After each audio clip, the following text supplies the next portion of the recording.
And then Jamie, can you pop us over to the next slide, if you don't mind? And this one last reminder that the information given in today's presentation is for educational purposes only. The sources referred to in this presentation, including any products or websites, are for informational purposes only and do not represent or endorsement by the credit union products or websites. So without further ado, I'd like to introduce you to our keynote speaker, Jamie. She has worked at the credit union for over 25 years and has spent over 10 years in the financial wellness department. She's designated as a credit union financial counselor, manager of the financial wellness team, and says her favorite part of the job is hearing from members who are excited to share that they met a goal they've been working on, because that's when she knows she's made an impact on their lives. Jamie, I'll check in with you later, but for now, the floor is yours. Thank you so much, Sutton. And thank you again to everybody for being here, talking about kids and money and kind of what to teach your kids at every stage of their development. I'm a mom of two boys, two teenagers, and so I'm always excited to talk about this topic. I've learned a lot over the last 17 years that I've been raising my boys, kind of made a few mistakes that I think I've hopefully been able to correct and still working through and learning kind of how kids learn and how to allow them to explore and practice as they get closer to adulthood, which is really scary to say. But again, it's kind of a topic that's near and dear to my heart. And I love talking with other parents to hear their ideas on what they do with their kids and to give them some ideas and advice from what I've learned. And so that's kind of what I'm going to do today, is just talk about some things that I've put into place with my own kids and stuff that I've learned along the way. And we'll talk about, how kids learn. I'll give you some lessons by age group. We'll talk about allowance. And then we'll go over 10 things that every kid should know by the age of 18. I'll talk about how the credit union can help and go over a few tools and resources that will allow you to dive a little bit deeper on your own after the webinar.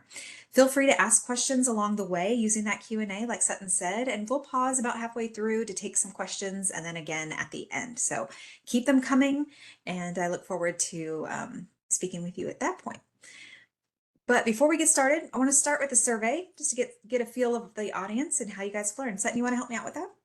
Yeah, I got it from here, Jamie. So for our first polling question, we want to know, how did you learn to manage your money? A, did your parents teach you? B, school. C, trial and error. D, other, maybe it's something else. Or E, I still don't know how to manage my money. And just a quick reminder, we will not save these answers. We will not chastise you. We will not annoy you after this. This is fully just to get a pulse in the room to see where all of our attendees are. I like to say C, trial and error, or D, TikTok. I've learned a lot about money, managing my money off of social media, and a little bit of E. I still don't know how to manage my money. Sarah, what about you? Yes, I'm definitely kind of in the E category. I still don't know how to manage my money, but I learned most of my things, most of my money tips from my mom. So I'd have to be somewhat A, but I forgot about TikTok. TikTok and social media has definitely taught me a few different tips and tricks. What about you, Jamie? Yeah, so well, first I want to say that both of you need to come make an appointment with one of our counselors, right? So No, you're still right. in that E category. So I will say, I think I kind of learned from my parents what not to do. So you could say it's parent taught, but not necessarily in the right way. A lot of it was trial and error. I grew up in the era before TikTok, and so I didn't have that. And school really didn't teach us anything either. So I definitely made my share of mistakes. And I thank God every day for coming to work for the credit union, because I feel like working here has helped break the cycle that I was definitely well into before coming here. So lots of trial and error for sure. I'll definitely have to agree that my parents, God bless them, they're amazing, but I think I learned a lot from their mistakes. They always say, do everything we didn't do. So right. Yeah. It looks like our polling question closed, and about 38% of our attendees said parent taught. Some of our attendees said trial and error and other. And then someone also said, I still don't know how to manage my money. Hey, you're not alone. So that's why you're here today. And Jamie's the best in the business. Absolutely. So. Yeah, no, for sure. I think, thank you for admitting that, right? That you still don't know how to handle money, because especially when we're talking about teaching our kids, it's really hard to teach them something if we don't understand it ourselves. but you can learn right alongside of them. I know one of our coworkers, Jack, he's mentioned a story about how he kind of learned about investing right alongside with his dad. He and his dad kind of sat down and said, "Hey, we're going to learn this together," right? And they did that. I'm sure he's told you guys that story. And so I think that's fantastic. You don't have to know it all to be willing to learn alongside with your kids and still make sure that they are on a better path than you found yourself on. So again, thanks for admitting that. I think, I'm glad to hear that so many of you did learn from your parents. Whether it was like I did that kind of learned what not to do, or if it was really that your parents had open conversations with you. I think we've seen a shift in generations from, I know my parents and being kind of the boomer generation, money wasn't really talked about at all. It was kind of one of those taboo subjects. But I think starting with like Gen X and the later, or I should say newer generations, we're much more open in talking about these kind of things. And I think we see that on TikTok, and there's like a movement called loud budgeting now where people are talking about it with their friends, with family, and all of the stuff. So it's great to see these conversations happening and people being much more open to it. That's how we learn, right? So again, thank you for answering that question. I want to talk about kind of how kids learn, right? Because if we don't really pay attention to how they learn, then how do we begin to teach them? The first thing is kids learn by watching. Even when you think they're not looking, they're going to watch what you do and they're likely going to mimic it. Kind of think of like the game of follow the leader, right? They're behind you, and as you make a move, they're going to move, right along with you. So if they see you budgeting every month, clipping coupons, does anybody still do that? I think everything's so digital now. But if they see you, shopping the sale ads, they go with you when you purchase a vehicle and they get to see how you haggle and stuff like that. Kids are going to see that and learn from you by watching. Kids also learn by listening. So they listen to what you do and they're probably going to repeat it. How many of you have had those toddlers that maybe you stubbed your toe or smashed your finger and you kind of shouted out that expletive, and then you were chasing your toddler around for the next week trying to get them to not repeat that same word, right? I think we've all probably been there. I know I have. And so just be aware that they're listening. If you have a lot of negative self-talk about money and those types of things, they may learn those same feelings and ideals around money. Likewise, if you are open with them, having open discussions about budgeting and credit and stuff like that, they're going to be listening and taking in what you say.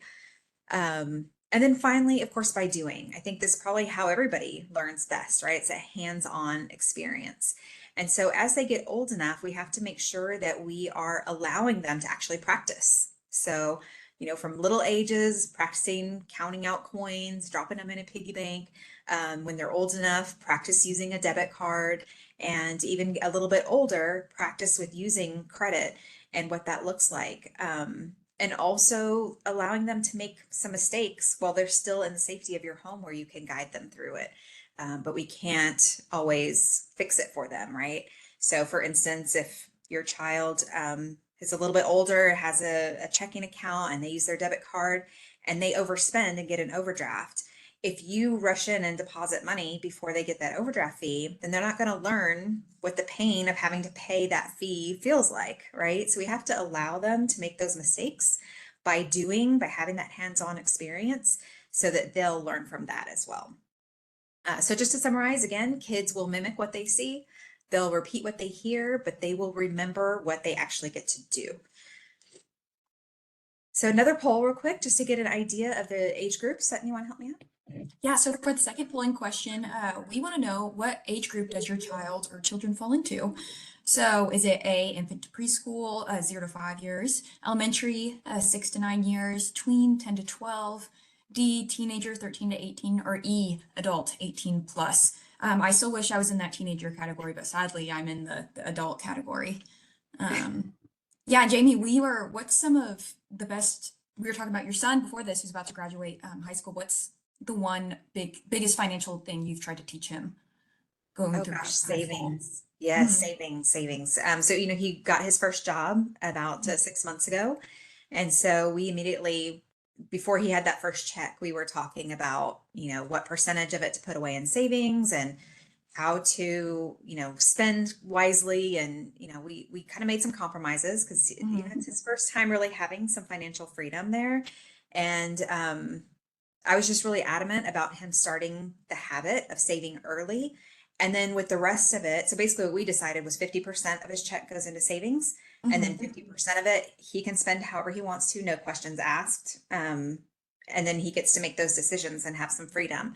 And so that's worked really well, and he's doing great with savings. He keeps it there. And as soon as a couple more weeks, he turns 18, and we'll be setting him up with an investment account. So Oh, that's awesome. Looks like our polling question closed, and we've had some of our attendees answered A, infant to preschool. We've had, let's see, 18% answered elementary, 6 to 9 years old. Someone had tweens, and we also have some adults. So we're across the board, even spread, Jamie. good. Well, that's great. I mean, because you definitely have something for everybody, right? So I like that where it's spread out and not too heavy one direction or the other. So here's kind of a fun fact. And for those of you with older kids, don't let this freak you out, okay? But most kids actually learn money habits by age 7. I remember when I read that, I was shocked. And I'm like, what do you mean age 7? What could they possibly understand about finances and money at age 7, right? But really what the study was talking about is that we develop our personalities really by age 7. You're going to have those natural tendencies to be a saver or a spender. To either be, more responsible or a little more like free-willed, so to speak, I guess, to put it nicely. So I saw this for sure with my own kids. My older son, he is naturally a saver. I don't really have to push him too hard to do it. And he has been that way since he was little. If he had allowance, unless there was something he really, really wanted, he would hold on to his money. His brother, on the other hand, if he had $1, he wanted to spend 2 as quick as possible. And so these were things that weren't taught to them. They just kind of naturally gravitated one way or the other. And so you'll see that with your own kids, especially if you have more than one, where you can really see money personalities, or just personalities in general will differ quite a bit. Really by age 7, you can pretty easily figure out which way they're going to go. And, that's not to despair, because it doesn't mean that they can't learn good habits. It just means that you may have to reinforce certain habits with your your spenders a little more so than you need to do it with your natural savers. But good thing to keep in mind and kind of learn that about your kids. So let's start off with our age groups. We've got our birth to 5 years, which is, a little bit tricky because, again, kids aren't going to understand money concepts really at this age, right? But during these first 5 years, they are little sponges and they just soak up everything. So this, they're learning to count those preschool years. They're learning to count. They love to be read to. They want to hear their parents' voice, probably more than anything in the world. And you don't always have to read Dr. Seuss, right? I remember reading an article about, he was like, at the time, this was several years ago, but he was like the youngest millionaire. And he said that his dad used to read him the Wall Street Journal every morning when he was a little boy. And then when he was older and he would get in trouble, he would actually have to copy articles out of like Money Magazine or Wall Street Journal or other like financial publications. And that's how he learned about investing at a very young age and then started to do it. So not to say that you have to go through that extreme, but kids will pick up these concepts even starting super young. Words will become familiar to them. Then the meanings, the definitions of things will become more familiar to them, and ultimately those concepts. So just by talking to them, reading to them, they're going to learn. At this age, they can learn to recognize coins. Of course, at the older phase of this stage, the 4 or 5 year olds, play a game out of saying what is the coin, and then having them drop it in their penny banks. They'll learn to recognize that, and then eventually the value comes. So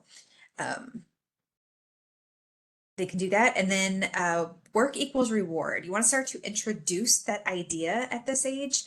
Not so much work means a money reward at this age, because again, they're not really going to necessarily understand the value of the money, but it could be something as simple as, hey, help mommy pick up your toys. And they do that. And then you reward them with a big hug. Or, hey, help us put away your folded clothes, and then we get to read a special book that you want to read. Things like that. It's just you do this and then you get the reward. And that later is going to translate into when you work is when you get your money, right? We don't just money, as my dad used to say, money doesn't grow on trees. We don't get it, just because we want it. We have to work for it. So that comes a little bit later, but we want to start to introduce that concept early. And then finally, sharing. I know quite a few adults who aren't, they never learned this lesson. They're not so good at sharing, but we want to teach our kids at a young age that sharing is good, especially if you have an overabundance and there's somebody who doesn't, that it's good to share. And that will later translate into donation or charitable giving and tithing and things like that. So always introduce those concepts really early. Then we move into our elementary and tween years. Again, you're going to see that work equals reward. And this is the age that is usually a good idea to introduce allowance. An allowance, again, it reinforces that money comes from work, that mom and dad aren't, just the free money trees, but they can do work, then they get a monetary reward, and that allows them to start practicing with money, right? We talked a little bit earlier about the hands-on experience. This is how they do that. And so this is about the good age where they start to understand that concept and can get some practice with going to the store and picking out things, maybe for a friend's birthday. You give them a certain little budget to work with, or even buying things for themselves. I know the video games nowadays, you have to, like the game itself might be free, but there's all of these accessories and skins and things that you buy that they can spend just infinite amounts of money on. They need to earn those things, right? So again, work equals reward. And then delayed gratification, another lesson that I know a lot of adults did not learn. And that is just the idea of waiting, saving, working until you can save up enough to afford the thing that you really want, as opposed to going into debt to try to have it right now. I think we live in a society that is very consumer driven. And as soon as the next shiny thing comes out, so many of us are jumping on it, the new phones, the new iPads, all of the things, new cars. Technology moves so fast, and we seem to not be able to consume it fast enough. But if we don't learn the skill of delayed gratification, or even you'll see later down on the list there, opportunity cost, we're going to end up with debt, right? That's how we get there is, we can't wait for it. We have to have it right now, even if I can't afford it. Well, guess what? I'm going to put it on a credit card so that I can get it now. And then that adds up over time. So we want to teach our kids young that skill of delayed gratification and the idea of opportunity cost, which is, if I have this thing now, it may cost me something else later that I can't get that I really want. So those two lessons are kind of hand in hand. And then also along with that is contentment, teaching your kids that it's okay to be content with what you have. If the phone that you have works, it's okay that it's not the latest model. It works, it still makes phone calls, it texts, it can go online, it does all of the things. Then you don't have to have the new thing, right? Be content with what you have. We can start introducing some basic budgeting concepts at this age. They don't have bills. Likely we're not making them pay for their own cell phone. They don't have cars yet, things like that. So we're not talking about a full-on budget here. But the concept of budgeting, meaning I know a lot of the schools, at least my kids, they do lunch accounts now. The kids don't take money to school for lunch. Parents put money in the account. Well, I make sure that I have that conversation with my kids. Hey, you have $50 this month to budget for your school. So for your school lunches. So if you choose to buy ice cream and the snacks and the other things that they offer outside of the basic lunch, then you're not going to have enough money in that account to get you through the whole month, which means you're going to be taking a peanut butter and jelly sandwich come the end of the month, right? Or a bologna sandwich or whatever we have in the fridge. You're going to be taking your lunch instead of buying that hot lunch. So that's teaching them some basic budgeting skills. They have a friend's birthday party that they're going to. You could say, hey, you've got a $25 limit to pick them out a gift. Go shopping and figure it out, right? That's still setting a budget for them. They may be able to pick 2 or 3 things for that if you shop at a place like Five Below, or they decide they want to go somewhere else and pick something a little more expensive. There's one thing. Those are the budgeting concepts that they would be learning.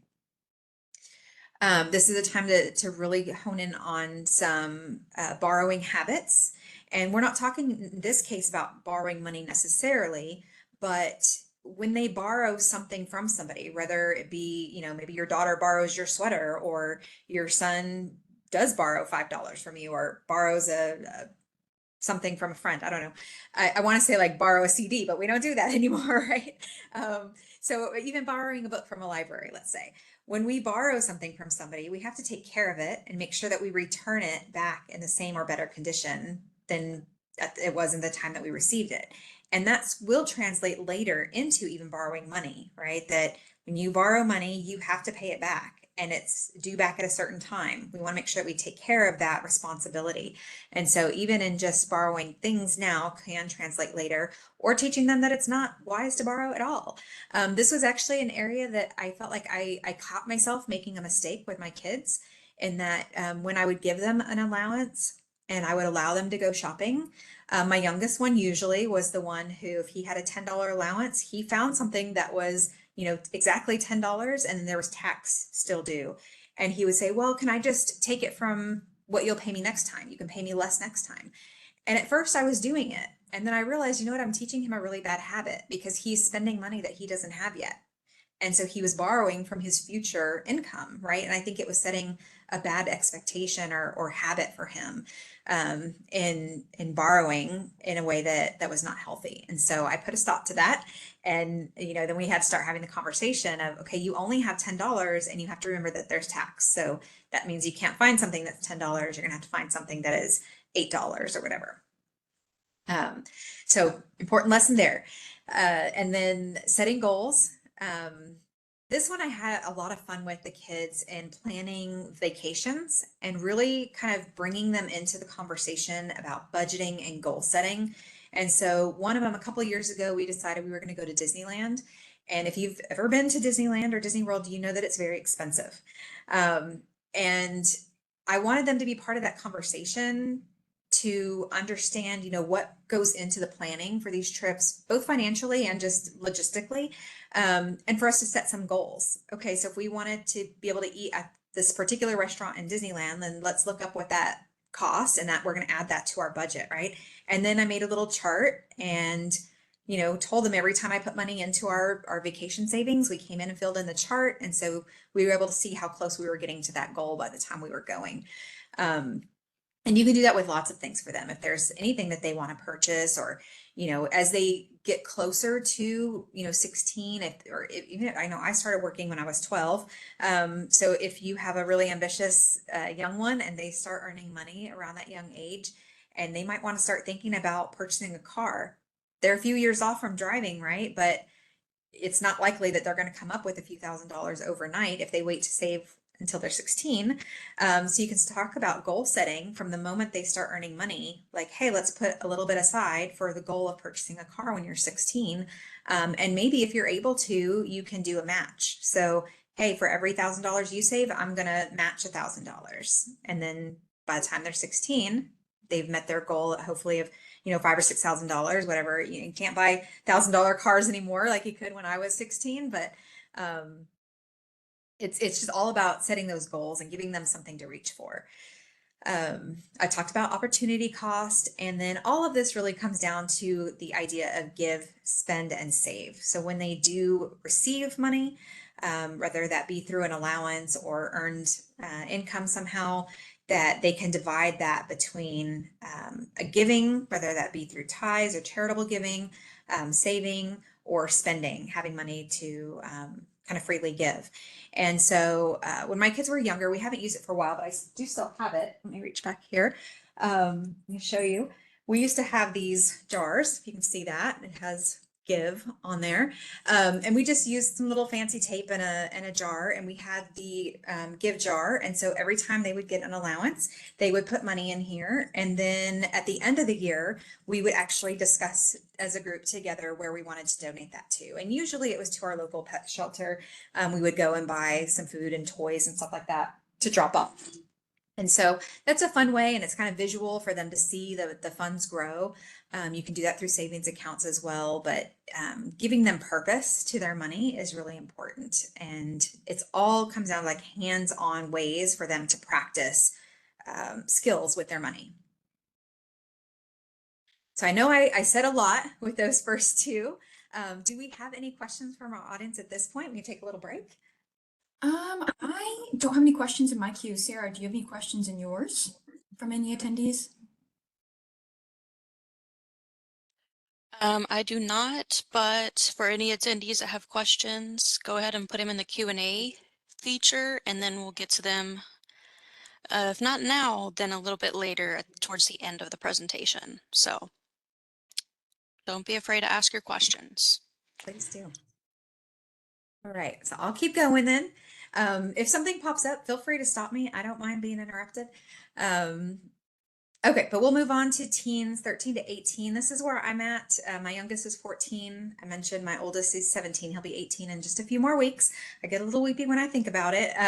So there's so much going on at this age. You know, they're dealing with a lot with school and hormones and you know, the drama of friends and girlfriends and boyfriends and all of the things. And so you have to find ways to really connect with them, and you know, finances is a way to do that. You know, not the only way, but definitely a way that you want to connect with them, because this is a time where they're really starting to practice using money skills. This is the time they're getting those first jobs, and so there's a lot happening right now that's going to prepare them for adulthood. So again, a kind of common theme here is that work equal rewards. If you haven't already, you can introduce allowance here. Or if they are, you know, in their first job, again, before they get that first paycheck, you want to start having a conversation with them about how they're going to utilize that. What's the plan for that money? Because if you don't have a plan for your money, as adults, you should be aware of this. If you don't have a plan for your money, it's going to disappear, right? It's going to get spent on things that maybe are not necessarily the top of your priority or your values, but it's going to go somewhere if you don't have a plan for where you want it to go. So teaching your kids the same thing as they start to receive income, have a plan for it, and that income comes from working. This is also the time, once they get that job, is start talking about taxes and how to fill out a W-4. I know my parents did not talk to me about this, and I can remember it's one of those distinct memories, core memories, of going to my first job, and the first day of work, you're in training, and they hand me this tax form, and I had no idea what to do with it. And I had to ask the manager, like, I don't know how to fill this out. What do I do? And it was embarrassing, you know, don't put your kid in that position. Like, have that conversation with them before they go in. What a dependent is. What does that mean? What should they be claiming? They may or may not have to file taxes yet, but they need to understand the implications of how they fill out that form. And if you don't know yourself, Google it. Google's your friend, right? And so just make sure that they don't go in blind and embarrassed. So in savings and checking accounts, if they don't already have one, this is a time that you want to get them an account opened, a debit card for their checking account, so that they can get that hands-on practice of using that. Cash is becoming less and less common. There's actually more and more vendors that won't even take cash anymore. My son and I just recently went to the Scarborough Fair a couple weekends ago, and hardly any of the vendors took cash. And he, of course, had brought some cash to spend and couldn't because they didn't take it anymore. And so it kind of muddies the water when you're trying to teach them about how, you know, cash has limitations on what you can spend. You have to have the cash in there, whereas credit, you have a credit line that may have a limitation, but it's a little bit different. You know, what the kids are witnessing is just swiping, and they don't necessarily know the difference unless you're having that conversation, right? When I swipe, this is my debit card. This is coming out of my checking account, which only has this amount of money in it. So that means I can only spend X amount. We need to have those conversations.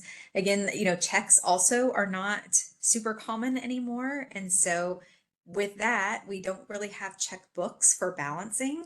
And so you can still use them, and I've tried to encourage my son to use it. He doesn't, but I do have him in the habit of constantly pulling up his account on his online banking and verifying that he has money before he charges anything with his debit card. So just again, getting them the practice of utilizing the accounts, knowing where to look to check their balance, making sure that they are checking their balance.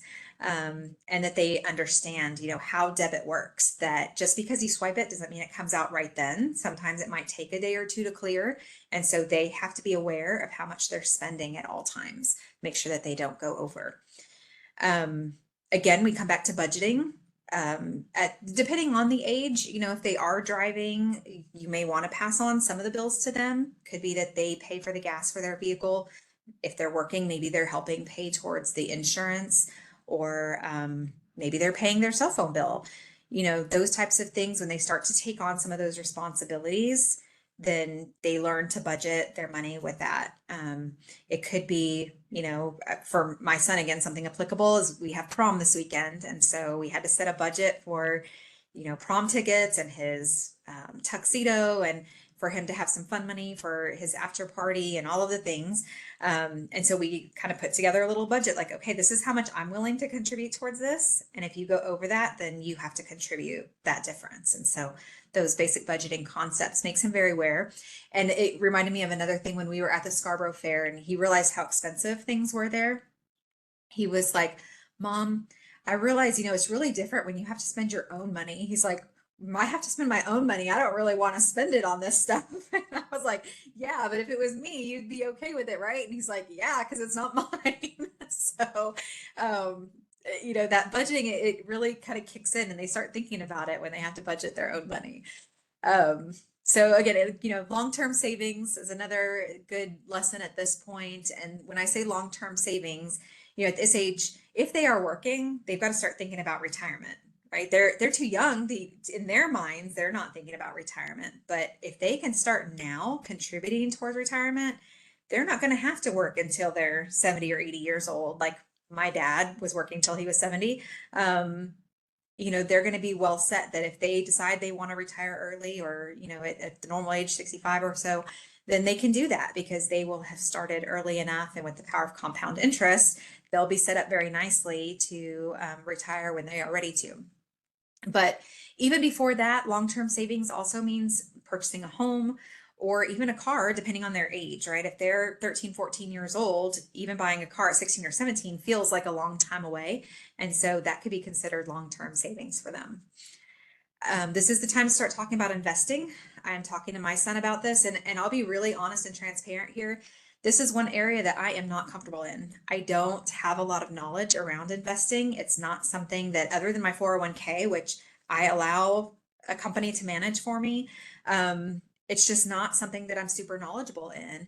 But as my son and I have been talking about, investing for his retirement and things like that, I realized like, hey, I have to learn. I have to get comfortable with this if I want him to do that. And so I opened up my first investment account recently. And as soon as he turns 18, we've already talked about the fact that he'll be doing the same, and that this money that he has been saving from his paycheck, we'll be using that to fund his first Roth IRA. So if it's something that you're not comfortable in, get out of your comfort zone and, kind of stretch yourself to learn, seek help from professionals. We have our flagship financial group that will do free consultations with you.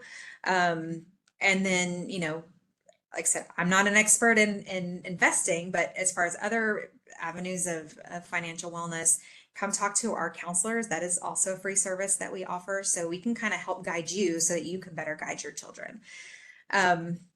This is a time to start talking to them about credit. So before they're actually 18 and they get bombarded with all of the credit offers, this is when you want to start having those discussions that, hey, credit is a great tool to build credit so that later you can finance a vehicle or a home purchase, the things that maybe we don't have the cash to do up front.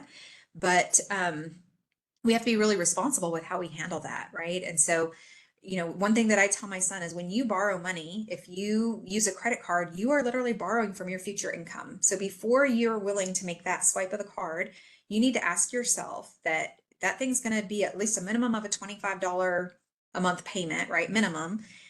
Is that item worth a $25 a month decrease in your income and your spending power later? Because that's essentially what it equals. You have so much money that you can spend every month.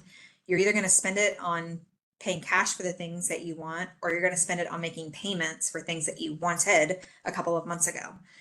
You got to make a wise decision there, and not getting in over your head, obviously, with spending more than you can afford to pay back. So we want to have those conversations and just the importance of maintaining good credit, why it's important to make your payments on time, why it's important not to max out credit cards, how that could affect your ability to get a job, to rent an apartment, to finance things that you need in the future. So super, super important that we have those conversations before they've had the chance to make the mistakes.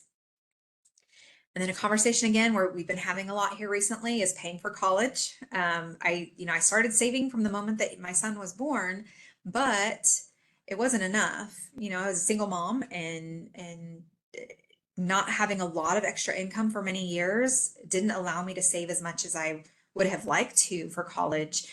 And so while I have some money for college, he knows that it's not going to be enough to pay for all 4 years for the teaching degree that he wants, and that he's going to have to work for part of that. Or, what does it look like if he takes out student loans? We have those conversations as well. So just preparing them for that, why it's important to start applying for scholarships early, why it's important to get good grades, right? All of that comes down to how you're going to pay for college. And I'm sure the two of you can attest, you've had the more recent college experience, and kind of probably paying for some of that now, right? And so just preparing yourself as early as possible and having really honest conversations. I don't think we want to stress our kids out to the point that they feel like, oh, I can't go to college because it's a financial burden. We want it to be positive, but also setting realistic expectations. What did you guys have with your parents? What were those conversations like around college financing?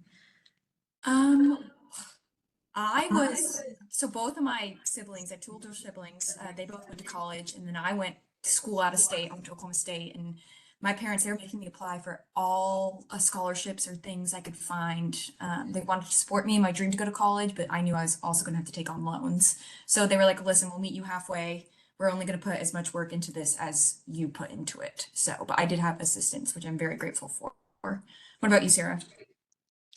Yeah, kind of a little bit of the same. My parents, they fully wanted to support me, but they're like, look, you need to apply for any scholarships, any grants that you can as soon as possible. Um, but it was kind of a 50-50 thing. I did work a little bit at my university, so that helped pay off Mm, those loans and the payments and stuff. yeah, and also Um, living but at home Jamie, post grad, paying yeah, off loans. yeah, we're both That's we're living both at still at home, home. paying off our Yeah. loans. So, Yes.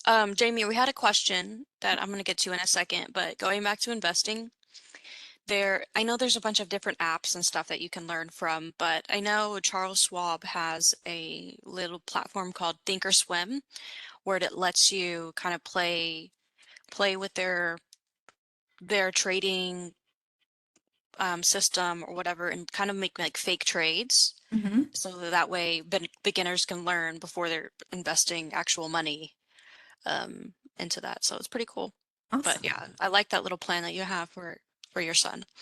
Um, but an attendee is asking, is it always necessary for them to have a specific goal for the money that they are saving? I think it helps it helps give your money a purpose, right? If you don't know what you're saving for, it can kind of seem like, my son even asked me about this. Like, what's the purpose of saving all this money? What am I saving for? Because I had purchased a vehicle already for him to drive, even though he knows it's mine, but that he gets to drive. Um, he still was like, well, I already have a car to drive, so what do I need to save this for? And it was like, okay, well, we have to talk about goals. What are the things that you think you want after high school? Eventually you're probably going to want to move out of mom's house. He's like, no, not really. So I'm like, eventually you will. You might not think so now, but you will. And that's going to take money, right? Not just for the, rent, or if you want to purchase a home, but you have to be able to fill that home with things, dishes and towels and cleaning supplies and all of the things that come with being an adult and moving out on your own. So I think giving money a purpose makes it easier to understand why we're doing the things that we're doing, and what we're saving for. So, to say it has to have some kind of goal attached, I mean, it doesn't really, but then you're going to have to answer the question, why am I saving? What is this for? Right? It's good to have a reason. I like that in our online banking, you can kind of separate your savings or rename them different things. And for me, I kind of have to do that because if not, I'm going to spend the money on something Mhm. else. So I have like my own little dream plan that I rename like car savings or, stuff that I'm gonna, if I ever have a car emergency or need to buy new tires, I'm going to use that account. And if I don't do that, then I'm just going to go ahead and grab money and go shopping with that account or use vacation with that account. So, Yes. No, that's awesome. I do the same thing, and that's kind of how I got myself out of debt is I had to separate out and have different accounts for different purposes and really assign a purpose to every dollar that I had so that I was less likely to spend it on things that really weren't that important to me, that just felt fun in that moment. So, yeah, give our money purpose. That's the best way to make sure that it's working for you and matches your goals and your values and not just kind of floating away on things that don't. So, yeah. All right. My last bullet point on this slide is retirement. So again, I kind of mentioned it earlier. At this age, the kids are not thinking about retirement. That feels like, forever away. But for those of us who are adults and maybe getting a little bit closer to that retirement age, we know that it comes in a blink of an eye. And the earlier you start, the more prepared you are, the better off you're going to be. So, it's never too early to have that conversation. And I would say as soon as they turn 18, as I plan with my son here in a couple of weeks, get them started with a Roth IRA, investing and saving for the long-term goal of retirement. And letting them know, what that looks like. There's lots of calculators that you can use out there using compound interest that would show them, hey, if I were to save, $100 a month starting from age 18 all the way to age 35, and then I never contributed any more after that, how much would I have by the age of 65? And usually in most calculations, it's going to be close to $1 million, if not more, depending on how aggressive your investments are. So that's a pretty powerful tool to show somebody that like, hey, I could have $1 million by the time I'm 60, 65 years old. It's kind of worth it to put away $100 a month. That doesn't seem like very much, that's stops at Starbucks a few times a month and with the way cost of that is. So not that there's anything wrong with Starbucks or getting the latte, but you know, sometimes there's better ways to use that money too. So anyway, all right, moving on to adults, because as we know, if you have adult children, once they turn 18, your job is not done. You've still got kids who are asking lots of questions and need mom's help or dad's help. And so there's still plenty for them to learn and for you to teach them, namely taxes. Of course, they're going to have to file taxes if they're earning an income, and they need to know, especially if they have school loans and things like that, that they might be able to write off. They need to understand that. And so teaching them how to file and getting a professional involved if you have to know, how to maximize savings and things there. That's important. And then managing student debt, if they do have to take that on, as we talked about with student loans and things like that to pay for college. How do we manage that? It was really kind of eye-opening. I had a friend several years ago who her husband had been in college for several years, had kind of changed careers 3 or 4 times, and every time he decided to change, it was like starting school all over again. And by the time she was a stay-at-home mom while he was a full-time student. So they were literally living off of student loans. And by the time he finally got his degree, I think they had something like over $200,000 in student loan debt that they had accrued over this time.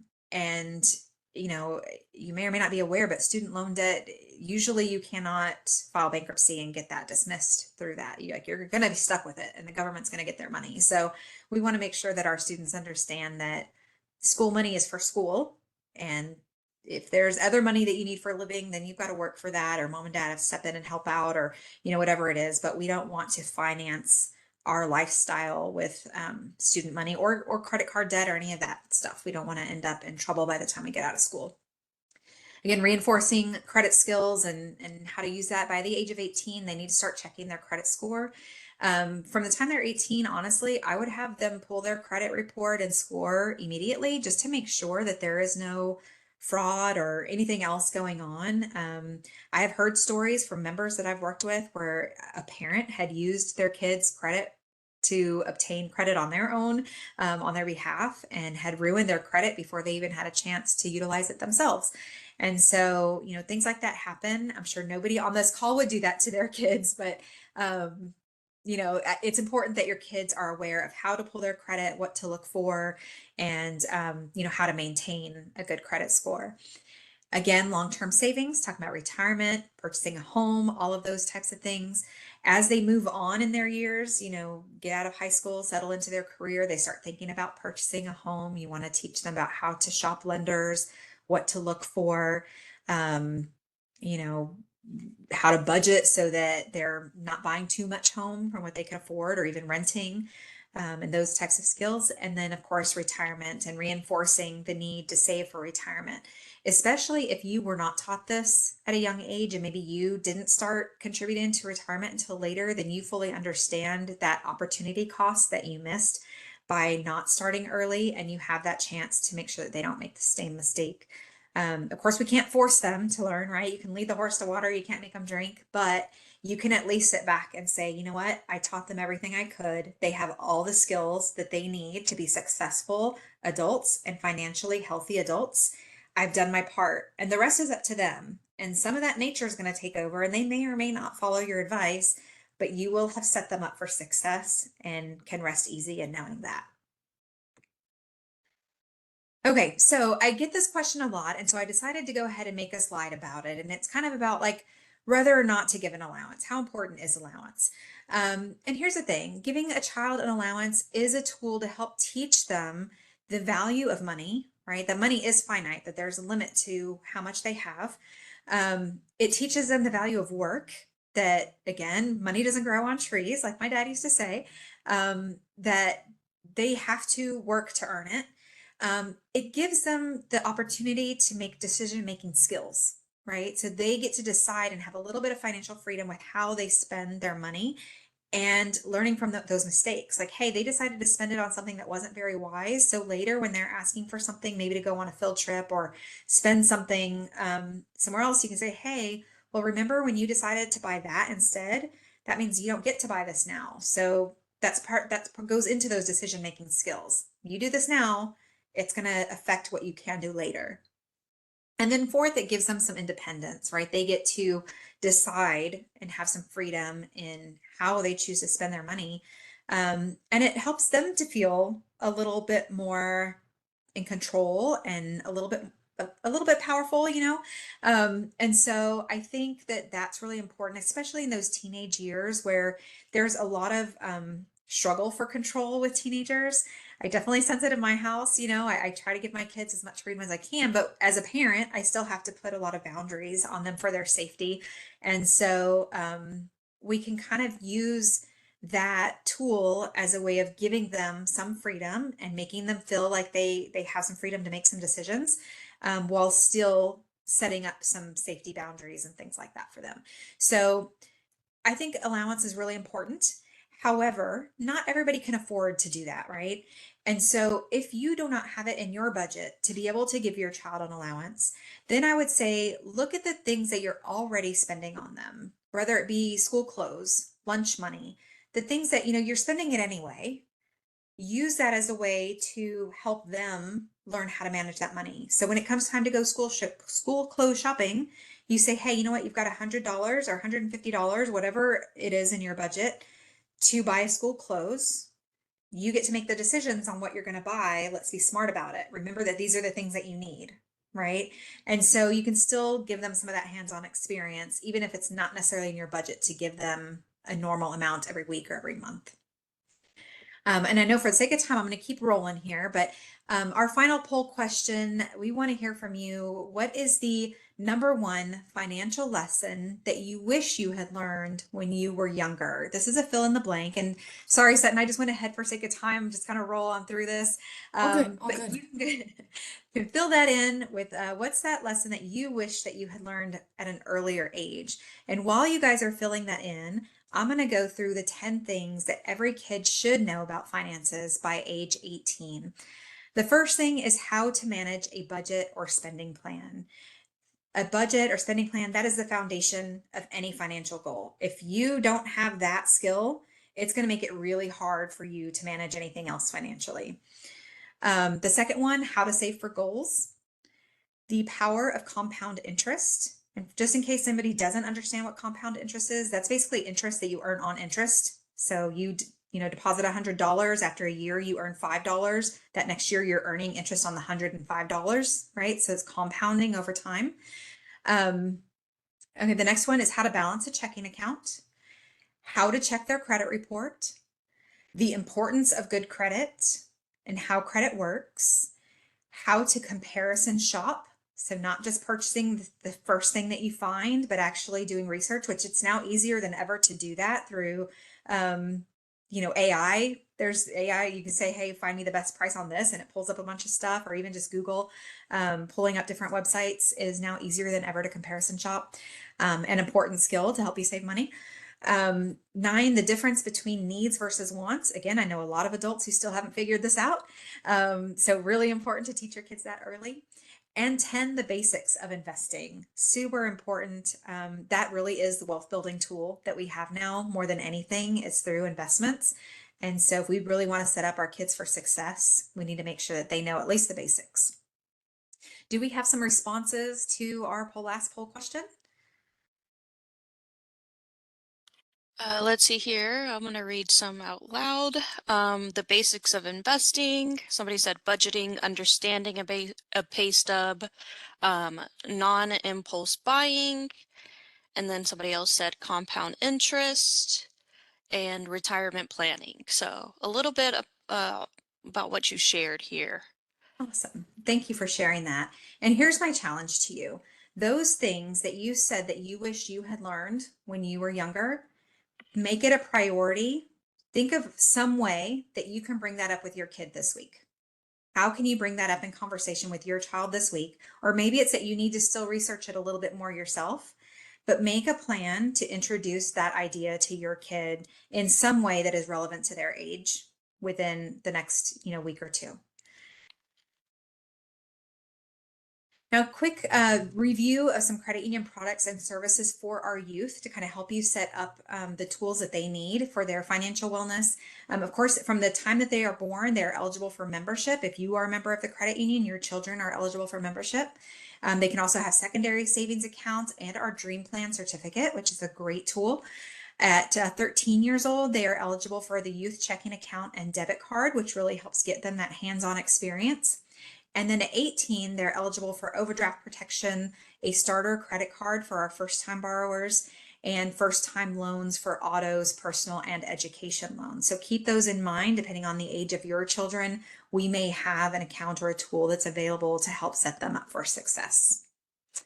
And then, of course, we do have our financial wellness team available to you. We have a team of financial counselors that are certified, that are available to speak with you or your kids about, budgeting, paying down debt, any of those things that you need to kind of put you on the right path to financial wellness.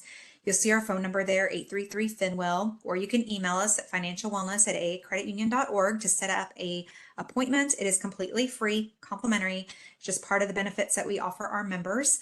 And also our financial wellness team, if you are local here in DFW, we are going to be having a Teens and Money financial wellness workshop coming up in June. We'll have 2 opportunities here in DFW in June. So watch your emails for that. And if you happen to be in the Charlotte area, we will also be offering the Teens and Money workshop in Charlotte in July. So keep your eyes open for that to come out. Probably about 2 to 3 weeks prior to the event, you'll get that information. So keep your eyes out for that. And we would love to see your kids there. Finally, some tools and resources for you to dive in a little bit deeper on your own. We have our website, financialwellness.aacreditunion.org. The Navigator, which is a great online platform that you can kind of dive into any financial wellness topic. There's some short videos, modules, and stuff you can work through, including things on investing. So I've been working on some of those myself. And then our online banking app and credit score and report, which is our credit monitoring tool, are all there at your fingertips with no fees for that stuff. So great tools to use. And then also on your own, there is practicalmoneyskills.com. bizkids.com and mymoney.gov are some great websites for kids that have some games and things that they can read and play and just learn more money management skills. This goes back to talking about financial counselors again. I think we'll come back to this slide. Sutton, did you have a few things you wanted to say before we take some final questions? Yeah, I'll take it over from here, and then if our attendees have any other questions, feel free to throw them in that chat box, and Jamie will get to them at the end with whatever time we have left. So very quickly here, if you scan that QR code, you can sign up for a basic share savings account. And most of our financial solutions, like meeting with our financial wellness team, require a basic membership with a credit union. So if nothing else, consider opening at least a share savings account. That way you get to know the benefits of being a credit union member. And whenever you use that promo code BD4412, we'll credit your new member deposit of $6. So you have nothing to lose. Plus, once you're a member, you're always a member. And that means even if you decide to take another job opportunity outside the air transportation industry, you can still retain those credit union benefits and continue working with our financial wellness team if you need. Next slide, please. So next, I'll go over the offers, our current quarterly offers that we are featuring these few months. So right now, if you open a new checking account, you can earn up to $100 whenever you set up direct deposit. And then whenever you open a Dream Plan Share Certificate, we'll match the initial deposit of $25, plus you can enjoy a 3.04% annual percentage yield on that. Also, if you're an Envoy Air or an American Airlines employee, if you open up a Dream Plan Share Certificate, you'll automatically be entered to win a drawing of $1,000 cash prize. So giving away $2,000, one for an Envoy employee, one for an American Airlines employee. But be sure to check out more details on on those promotions at our website, www.aacreditunion.org/offers. Also, don't forget to join us on our upcoming Member Appreciation Celebration Week during May 19th to 24th, where you can enjoy $25 new member bonus, a chance to win $1,000 cash prize, and special gifts and treats at your local branch. And again, keep an eye out if you're local in the DFW area. Keep your eyes peeled for the Teens and Money announcement. There'll be 2 events in June and then 1 in July for our Charlotte folks. So very quickly, Sutton, do we have any questions that Jamie can get to really quickly? Someone asked if my kid opens an account with the credit union, what controls can the parents set on the account if they're under 18?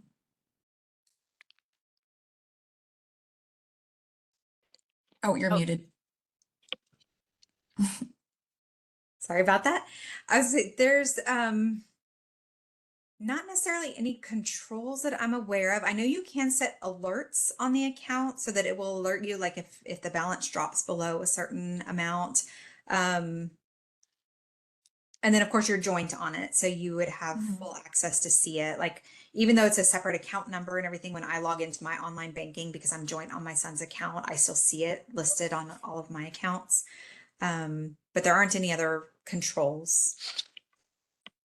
Perfect. That's all I got. Sarah, do you have any more questions? I don't see any on my side, so we can conclude. But if we didn't get to your question, or you have something a little bit more personal in nature you'd like to discuss with Jamie or her team, we'd love to connect with you. Just let us know on the survey that you should be receiving in about a minute or so, that you'd like a financial wellness counselor or credit union representative to reach out. We'll follow up early next week. But be sure to stay connected with us, follow us on our social channels, and be sure to like and subscribe so you don't miss out on helpful financial tips or info on our upcoming events and webinars. Also, we have a YouTube channel where you can watch previously recorded webinars just like this one, which will be recorded uploaded sometime next week. On behalf of Jamie, Sutton, myself, and the entire credit union, we truly appreciate you guys tuning in. Have a wonderful rest of the week. Please stay safe, healthy, happy out there. My co-panel, any last words, anything y'all'd like to add before we sign off? Thank you for joining us and have an amazing evening. Thank you, guys.